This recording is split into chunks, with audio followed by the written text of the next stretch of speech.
Okay, the countdown is on. So depending on when you are listening to this episode, you have a very limited amount of time to get into my Google Certified Trainer VIP course. So if you want to be a VIP, listen closely.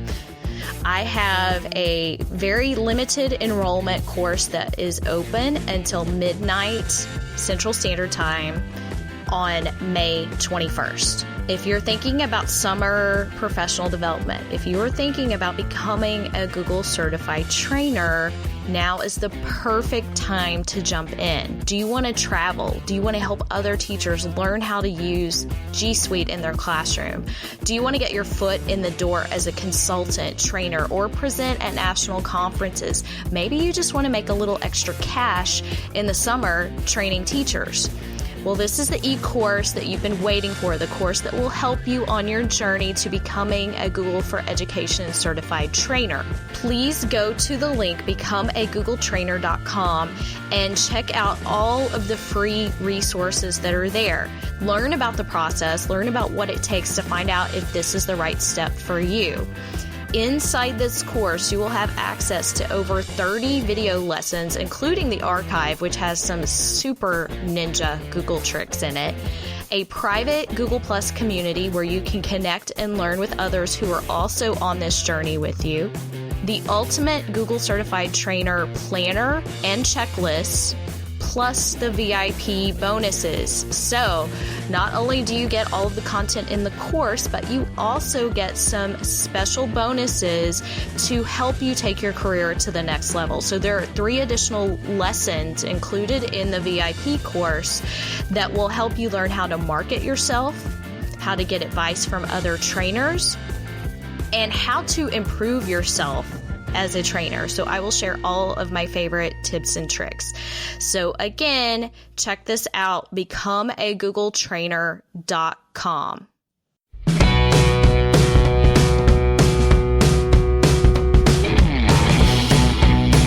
Welcome to the Google Teacher Tribe podcast, your source for the latest news on Google for education, tips, tricks, and teaching ideas you can use in class tomorrow.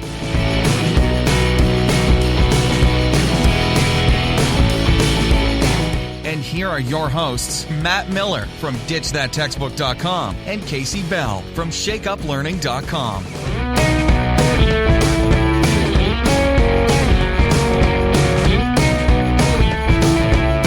Okay, Tribe, welcome to episode 17. I kind of can't believe that we've already completed 17 episodes, Matt.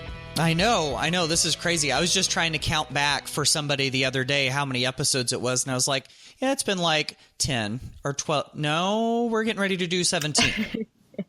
Yeah, time really flies, and we both, I think, just enjoy this so much that it's become pretty easy for us to share. Now, there is something, though, that many of you may not know about Matt and I, something that we actually have in common.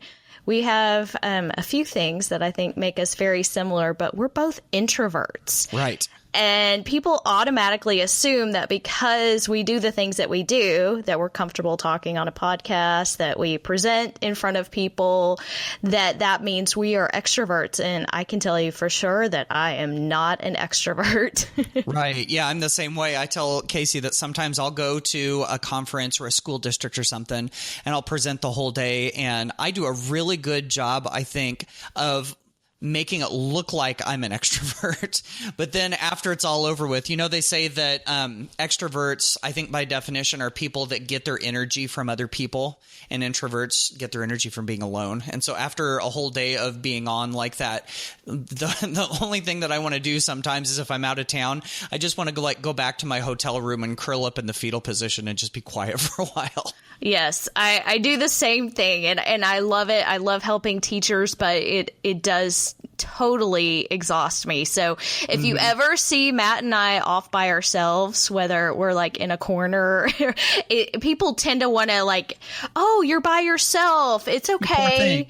We're re-energizing. So just a couple of little facts there that you may or may not know about Matt and I, but we believe in the power of the introvert as well. So That's right. So here we are, and we do love sharing, and we have a lot to share in this episode, don't we, Matt? Yes, that's right. Actually, before this episode, I want to share with you this saying that I love that goes with introverts. It's like, introverts unite on your own in your own houses. Yes. Right?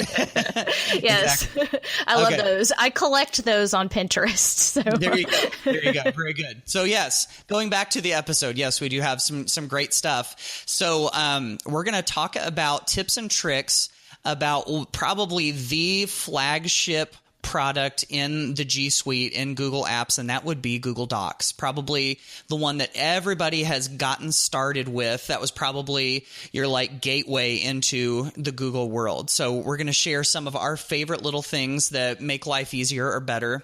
Of course, we've got news and updates. We've got a couple of really cool reports from some of our listeners of using some of the things we've talked about on the show. And then, of course, we've got a couple of posts from some blogs. So, Casey, you ready to do this? Let's go. Okay, folks, it is time for some Google news and updates. And as usual, Google is announcing some very futuristic things that are on the horizon for not just educators, but everyone in the world. Matt, tell us about what is going on with Street View and the new 360 cameras. Street View, my beloved Street View. This is something that I love to share with people. And it's still, no matter how many times I've shared it, it always seems like I put Street View up there for the very first time and somebody in the room gasps. It's like it just catches them by surprise because sometimes they don't realize that it exists. And if you've never done this before, it's in Google Maps, and there's the little yellow peg man in the bottom right-hand corner if you're using a Chromebook or a laptop. You can do Street View with an app if you've got an iPad. And so you drag the little yellow guy onto the street, and all of a sudden it shows you this like 360-degree panoramic view of the world from down on the street. And I love being able to incorporate this in the classroom. And now Google is taking this whole Street View idea to another level with these new 360-degree cameras. And so I've just recently gotten to know the idea of the 360-degree camera. I know there's like the Ricoh Theta has been around for a little while. And so there's a couple of different ones out there. And now, as more and more 360-degree cameras come up, now Google is creating what they call Street View Ready certification, which means that in some instances, you'll be able to publish Street View quality images, those 360-degree ones, from a mobile app, or you can do them from a variety of different kinds of cameras in different ways. There's some of them that are VR ready so that you can see them directly from a VR viewer, and just on and on. So that's something that if you love photography and you want to get into this whole idea, we've done so much with consuming. We consume a lot of this kind of thing, but if kids are going to produce, that's some kind of a theme that we talk about a lot, then this is just another way for kids to be able to create and be able to share their work, I think. Yeah, I think this is super exciting, Matt. It is. I think it's a great introduction to some high quality creation. That we're not only letting Google archive the world for us, but we can now contribute. And before it was a little wonky. We have the photospheres and some of those things, and I know I have a couple on there, but they are not at all high quality. So it'll be great now. This says something about these new cameras that are coming in later this year. Is that correct? Mm-hmm. Yeah. So look for that. So something that's on the horizon. Google never fails to surprise us with the things that they're working on. And they are so open. That's one of the things that I love about Google is they work well with others and they crowdsource and allow us to contribute as well. So that's one of my favorite things about that. Yeah. And hopefully this will be a little bit of an improvement over when you would shoot these photosphere shots with your camera and you would have people like cut in half because they weren't there as you came back around. If you've ever seen any of those before, hopefully this will be a little improvement over that. Yes, some ghosting. I had Right. some ghosting. So Yes. we also have a really interesting update to Google Plus. And so let me plug Google Plus for a moment here. I am a big fan of Google Plus. I've actually done several posts on it and talk about it a lot. And some people still kind of joke that Google Plus is the social network for the people who work for Google because Yes, they're I've the heard only that one ones too. using it. But that's not really true. And I will Right. tell you, there are a lot of educators that are using Google Plus for good. And there are a lot of communities out there. And communities are one of my favorite resources inside Google Plus because you can have both private and public communities inside Google Plus, which is great for PLCs and for connecting and learning and expanding your personal learning network. You know, there are Google communities on pretty much every topic that we've ever talked about on this podcast, by the way. So things like Google Classroom has its own community and you can join and share. So what we have in this update is something pretty simple, but I think this is a powerful little update that we've got is you now have the ability to invite someone to a community with just a link. And so with this community invite link, community owners and moderators can share an invite link with their group however they choose. People with the link will then be able to directly join both private and ask to join public communities. And anyone who doesn't have a Google account or a Google Plus profile will be able to create one along the way. So sort of also making that part of the process. So these communities that are restricted to a given G Suite organization will continue to be only accessible to members of that organization. So that doesn't change any of that. But there is a nice little, you know, sometimes it's just nice just to give people a link instead of trying to invite. And with all the accounts that we all have these days, that gets kind of confusing. So Yes, absolutely. So great little update to Google Plus. Also, I just wanted to mention this because I got this in my inbox last week. And if you didn't know this, Google for Education actually has a newsletter that they send out periodically. And it's a little difficult to find where to subscribe to it. So we have put the link in our show notes, googleteachertribe.com/17, and go down to the very bottom of the page. They don't have a specific link that I could find that is just for subscribing, but there's a little box down there. Just plug in your email and you will get sort of a conglomeration, a summary of those important updates. So a lot of the things that we had already talked about in the podcast were in last week's newsletter. So it didn't really need to revisit those with you. But I thought, you know what? Everybody needs to know that this exists and to subscribe because there are some great resources and links that you can find in that newsletter. Yeah, that's really nice thing to have. You know, it seems like people talk a lot about how hard it is to keep up with Google, and there's all of this stuff that's always coming out. And that's one of the reasons I think people listen to this show. And this is one of those really easy ways to help you keep up with it is just subscribe to that. And as stuff comes out, then it's delivered right in your inbox. Pretty easy. So as I mentioned at the top of the show, Google Docs, I think for so many of us was kind of like our first step into the Google world. And I can still remember early on when I was learning about it and how this little blue share button popped up. And I'm going, can you really do that? Can you really share this thing with other people? And just kind of uncovering all the little nuances of Google Docs along the way sort of endeared it to me more and more. And as Google has continued to improve on Google Docs, it has gotten to be a pretty robust little word processor, don't you think? Oh, yeah. It is a super powerful word processor. Wow, that was good. Super, like superpowers, like super excited. Yes, and that too. Yes. Yes. Exactly. So what Casey and I thought we would do is pull together some of our favorite little tips and tricks when it comes to Google Docs in particular. For me, I wanted to start off with something that hides in the menu in Google Docs that you may not have seen before, and that is the automatic substitution. And this one is buried deep down in the menu. You've got to click on Tools and then go to Preferences to be able to find automatic substitution. And so the way that it's set up in a Google Doc is that it's got certain things that it will replace with something else. So the very first one in the list happens to be for the copyright sign, the little C with the circle around it. And so Google has it set up so that if you put parentheses around a C, it's going to automatically turn that into a copyright sign. But the thing that I really like about this is that if you have certain phrases or sentences or different things that you type into Google Docs and you do it on a regular basis, if you set up the automatic substitution ahead of time, then it will actually type those things out for you.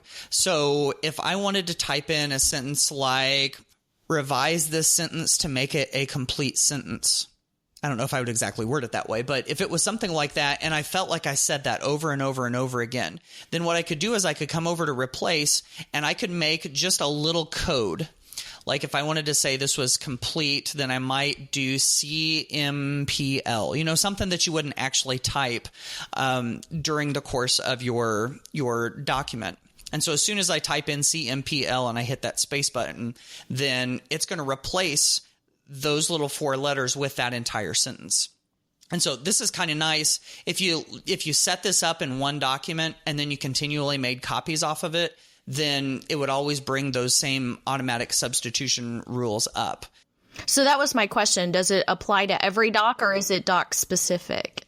I was thinking that it were applied to individual docs. I guess we'll find out after this is over with. Somebody will probably email us and correct, which is okay with me.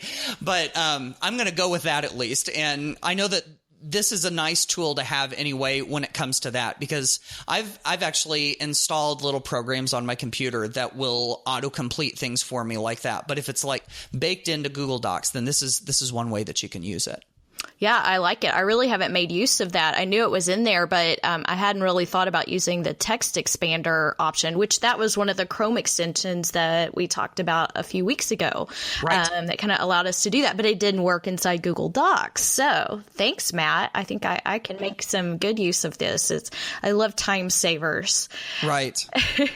So I had a hard time choosing my favorite tips and tricks. One of the things that I love about teaching Google Docs is it's a great foundation for all of G Suite. So many of the things that we may mention may also work inside some of the other applications, even though this episode is sort of focused on Docs. And I want to share the feature that is found under Tools, and it's called voice typing. So if you go inside your doc and you go to Tools and Voice Typing, the first time you'll have to enable your microphone, but you can dictate into the document. Better yet, students can dictate into a Google Docs. So this is speech to text built right into Docs, by the way. You can do this in speaker notes and Google Slides as well now.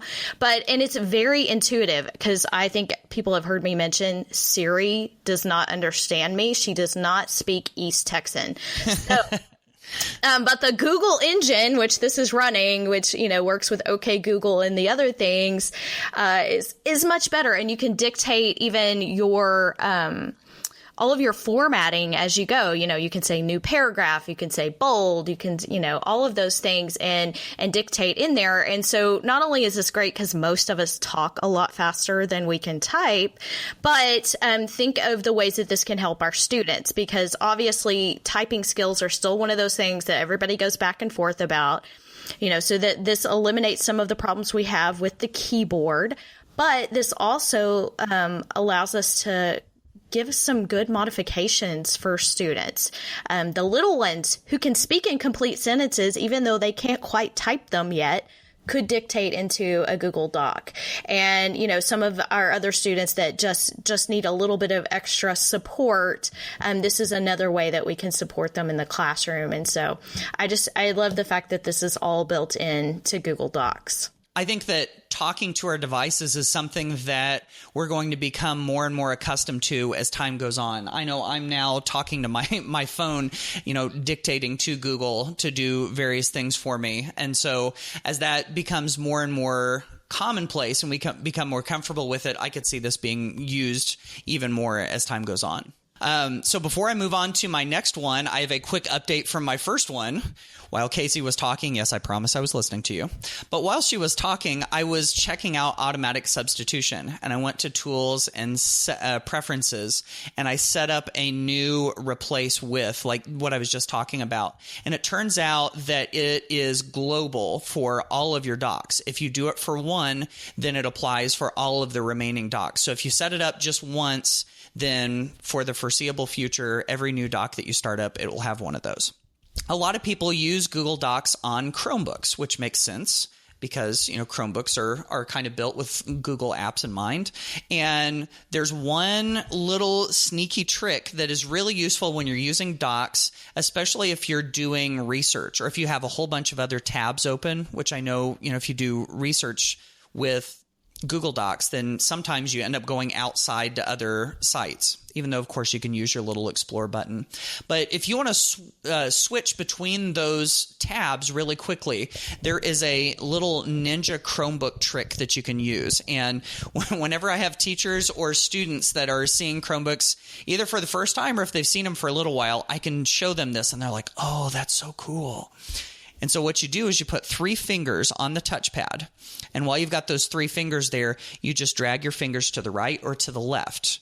And it will switch between the tabs that you have open in that window. So instead of having to go up and click, which takes time, and trying to use any sort of keyboard shortcut or whatever, that's a really easy one to do. So that one applies to Chromebooks, but the reason I included it here was it is really, really useful with a lot of things that you do with Google Docs. Nice. I love things that help me navigate faster. And one of those things is using keyboard shortcuts as well. Are you a keyboard shortcut guy, Matt? Yes. For the ones that I can remember, I use them all the time. I'm always trying to learn new ones. Yeah, that is a tough one. So I love using keyboard shortcuts. And one of the ones that I use more often than others is copy and paste, right? Yes. A lot of people do the right click to copy and paste, and that's fine. But I am so used to the Control C to copy and Control V to paste. Mm-hmm. But one of the things that I really don't know why it took me so long to discover is when I paste things from one document to another or wherever it's coming from, it doesn't always match the style, the font size, the color. Sometimes when you copy things over from the web, it's got like a background color. And so that drives me crazy. Right. And I would spend like forever trying to adjust it and, change it back. Well, there is a little trick here. So it's called paste and match style. And you can do this from right clicking as well. But instead of just using Control V to paste, also hold the Shift key down. So Control Shift V will paste and match style so that it'll go in as whatever font you're already using inside your document or your slides or wherever you are. And so that's a huge time saver for me because oftentimes I'm updating things and maybe I've decided I don't like that font anymore and I want to reformat everything. And so anyway, it's a big, big time saver. So that again is paste and match style. So Control Shift V. Yeah, that's one that I have started using all the time. I'm the same way with you, Casey. I had never known about that one, and now I use it all the time. And the only thing that I've found that's kind of a drawback is that when you highlight and copy something that has an active link in it, that it actually pastes it just as text instead of the link. So that's the only thing that I sort of didn't like about it, but it's not enough for me to not use it. So still sometimes you can go add the link faster than you could reformat the whole thing. So I'm with you on that. Yes, no, I totally agree with you on that, and that's not going to stop me from using that one. So I think that one's great. Now, since we were talking about formatting, there is one thing that I really love that is possible with Google Docs, and it has to do with a similar thing to what Casey just mentioned. Instead of pasting, what you can do is you can highlight some text that already exists and then go to Format and Clear Formatting. It's one of the options under the Format menu, and you can also use either Control or Command and the / key. Now, I'm going to do a quick public service announcement about the /. The / was not nearly as popular as it was in the 80s when it was an important part of DOS. And so if you are trying to tell someone what to type in for a URL or a website, guess what?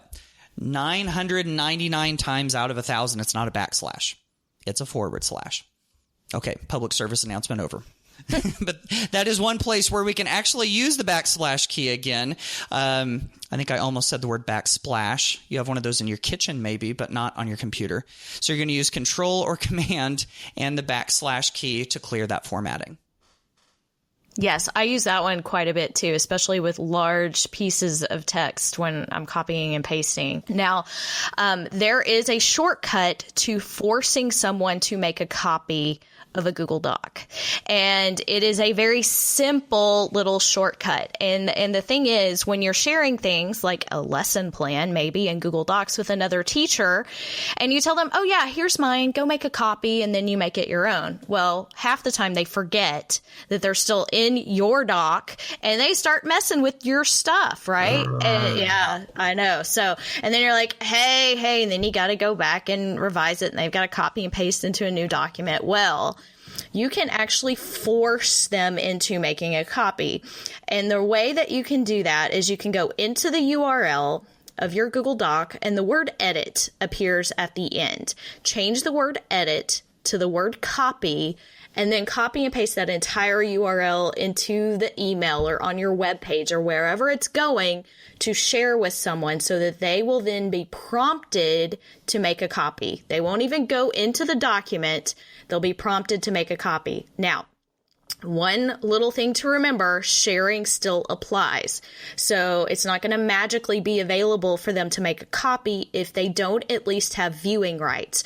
So usually I tell people at least do the anyone with the link can view, so that they can make a copy. Because guess what? If you type their email address in, they're still going to get the notification. They're going to open up your document and they could still forget to do that whole make a copy thing.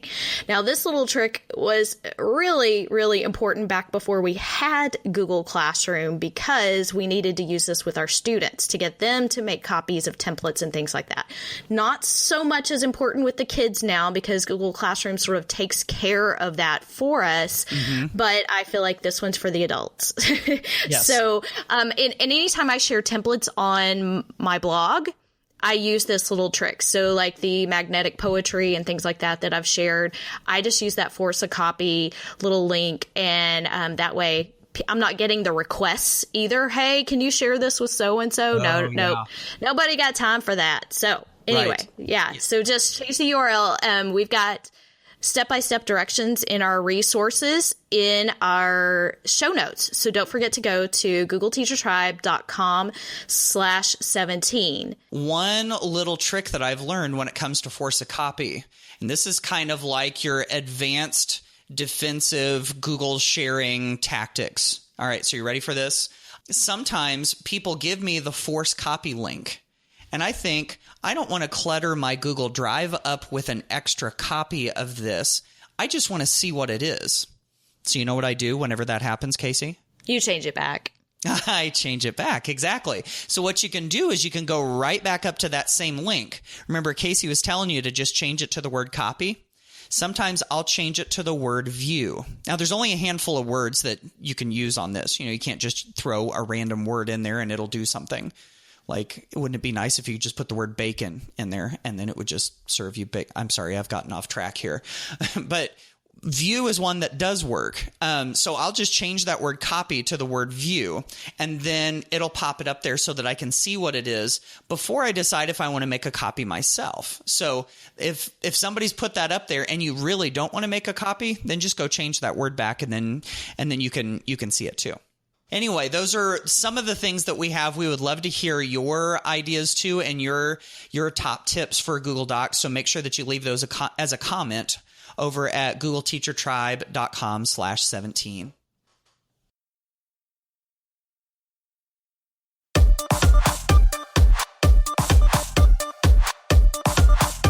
The Google Teacher Tribe podcast is a proud member of the Education Podcast Network. The Education Podcast Network. Podcasts for educators, podcasts by educators. For more great education podcasts, go to edupodcastnetwork.com.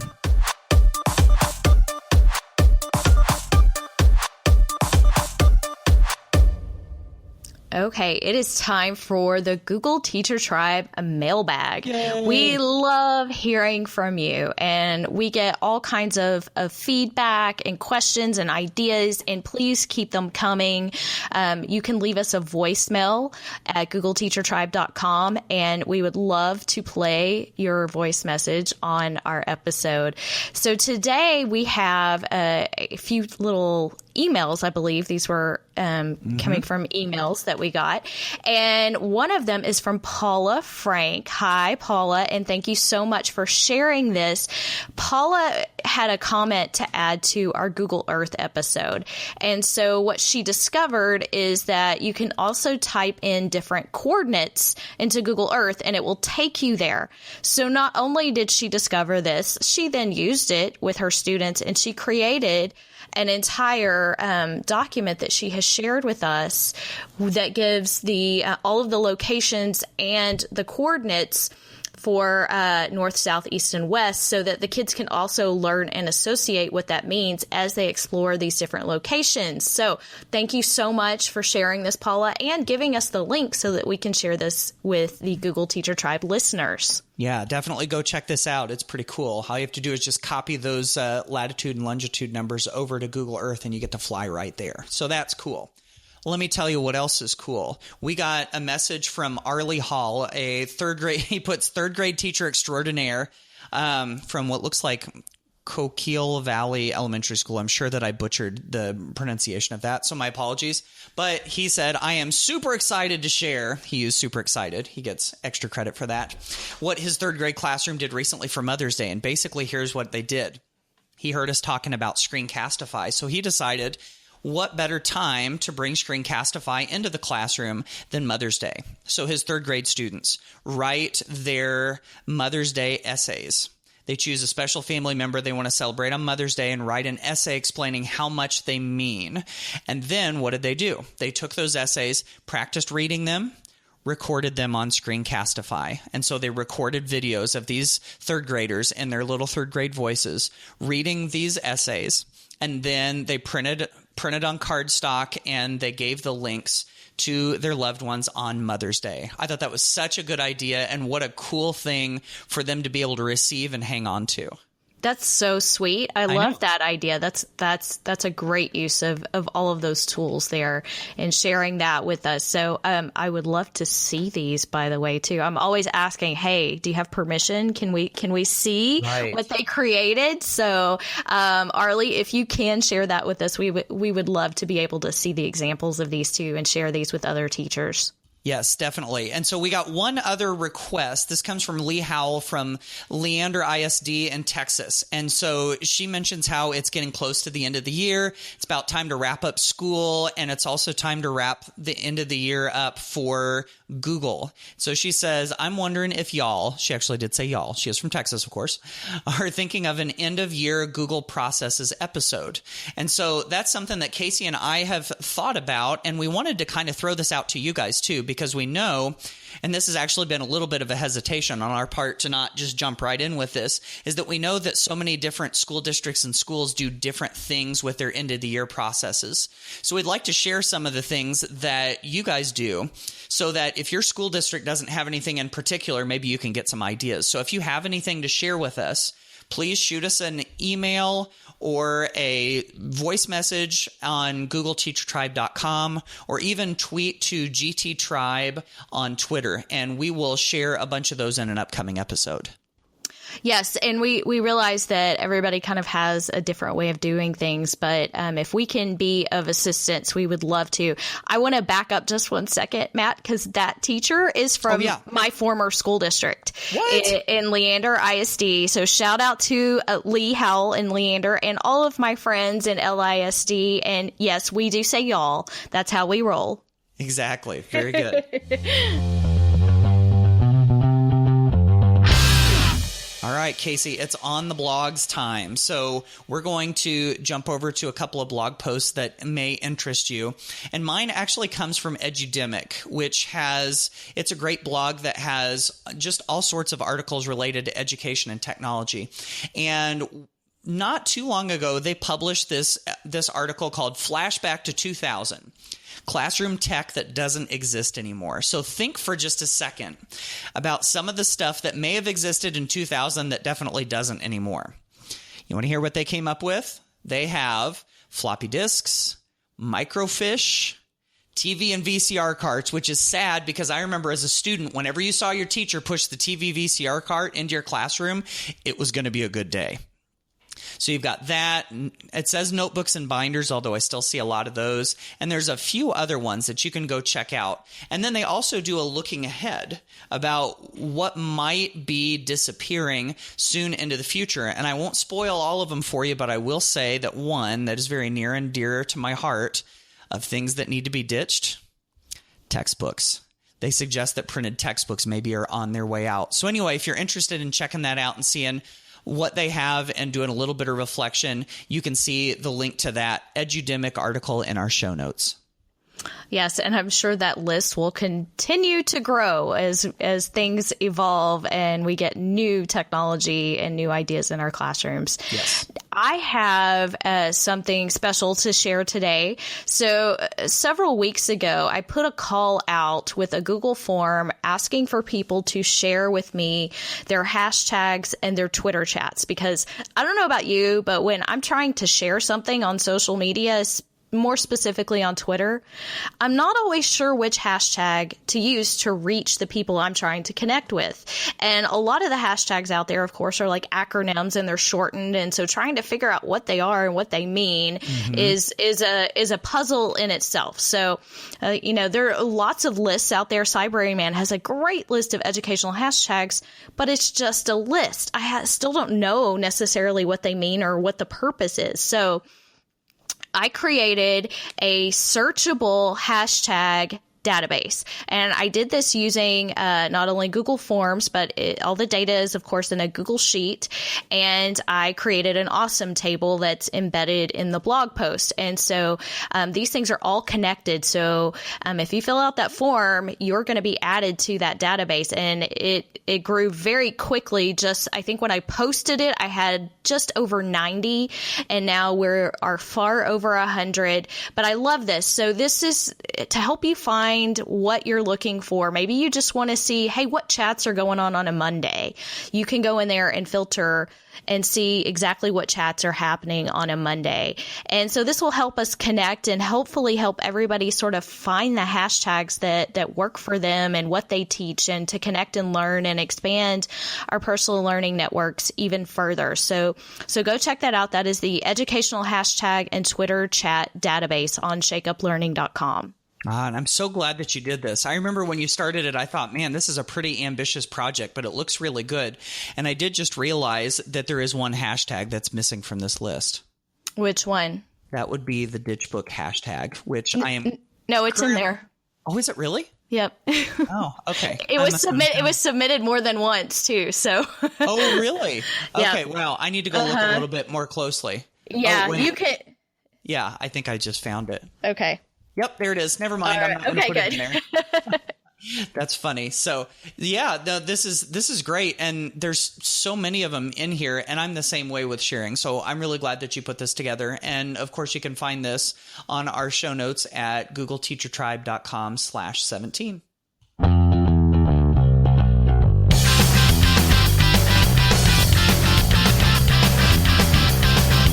Okay, friends, that wraps up another episode of the Google Teacher Tribe. We hope you all learned something new today and that you will continue to help us learn and grow with you. That is the point of the Google Teacher Tribe. So please keep sharing and sending in feedback, and we hope to see you next week in episode 18. Yeah, I think that we've got some new Google Docs ninjas, or at least some people with some new ninja skills. So, and we'll have more ninja skills for you on our next episode of the Google Teacher Tribe. All right, catch y'all next time. I think you need to say bye, y'all. Bye, y'all.